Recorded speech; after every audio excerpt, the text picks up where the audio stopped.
in your teaching, like at Berkeley, you're teaching, you're teaching very talented students. You aren't just teaching beginners, standard, music store lessons. Sure. So what did you, was there kind of a common theme that you tried to get across with a lot of the banjo players that um, because I'm sure a lot of them had technical skill and could play their scales, et cetera, and things like that. But Sure. how did you kind of turn them into musicians outside of just people can move Instead their of being fingers banjo well? players. I'm kidding.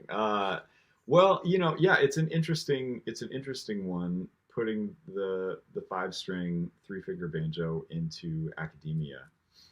Um, and there isn't a perfect answer to it yet, to be totally honest. I think that we're talking about an instrument that, like if we compare it to the violin, which has hundreds of years of pedagogy established with it, so much amazing material at every level and in every style. And the 5 string banjo is an infant compared to that in terms of what's been established technically and musically and all of these different things. So it was a struggle sometimes, to be totally honest. I kind of viewed my job as making sure that I was kind of doing this juggling act with them.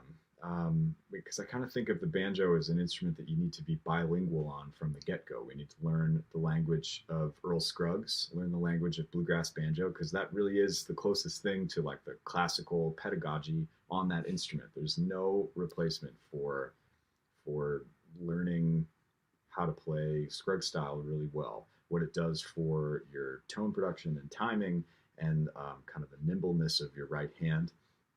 The reason that Bela and Noam, Allison Brown, all of these players that we all look up to in kind of the modern iteration of banjo, the only reason they're able to do what they can do is because they're really good Scruggs style players. So that was really important to me. I kind of had this juggling act of like, okay, let's work on that for a while. Okay, now let's work on Western music.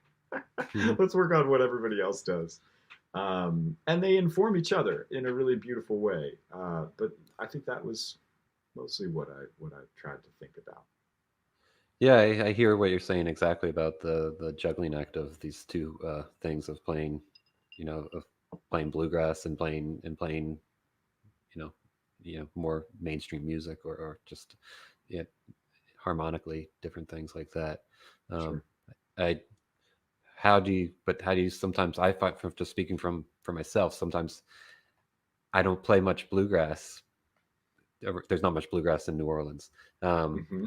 but I know that you have to keep playing that to keep the chops up. So it's kind of Right.